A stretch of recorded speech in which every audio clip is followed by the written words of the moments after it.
Last night on True Social, you said that the British plan to hand the base of Diego Garcia over to Mauritius and then rent it back was an act of great stupidity. Previously, you backed that deal.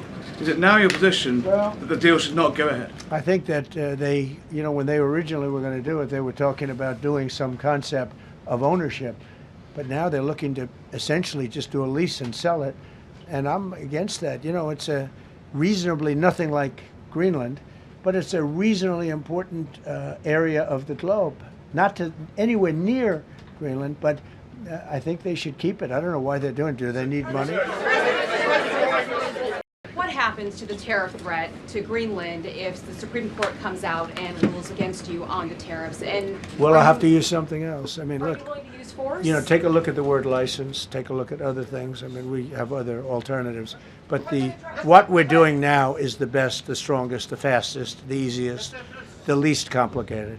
Sir, if you move ahead with the Greenland-related tariffs on Europe, you secured almost $1 trillion of commitments from them to invest in the United States. Does that go kaput out the window if that happens? I doubt it. Look, they need that agreement very badly with us. They really do. They fought very hard to get it. So I doubt that, but we'll see what happens. We have a lot of meetings scheduled on Greenland. I'm leaving tonight, as you know, for Davos. And we have a lot of meetings scheduled on Greenland. And I think things are going to work out pretty well, actually. And so where... Thank you, Mr. President. Could you still go to Paris for the G7 emergency meeting as offered by President Macron? No, I wouldn't do that. No. Because, you know, Emmanuel's not going to be there very long. And, you know, there's no longevity there. He's a friend of mine. He's a nice guy. I like Macron. But he's not going to be there very much longer, as you know. And I think, you know, I have meetings with the people that are directly involved, not some of the people you're talking about. If a consequence of your determination to take control of Greenland is the ultimate breakup of the NATO alliance, is that a price you're willing to pay?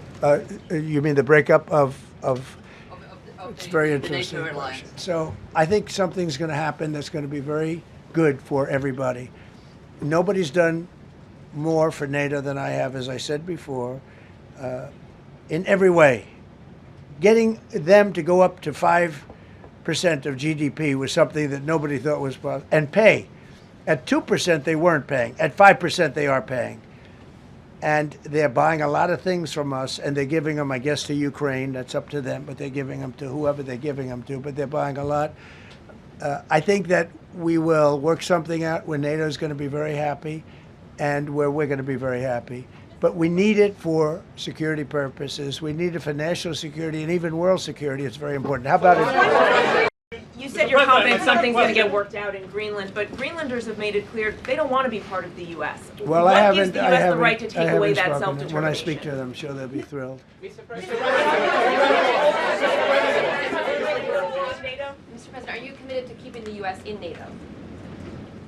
I've had such a good relationship. I've made it so much better, so much stronger. It's so good now. NATO is so much stronger now.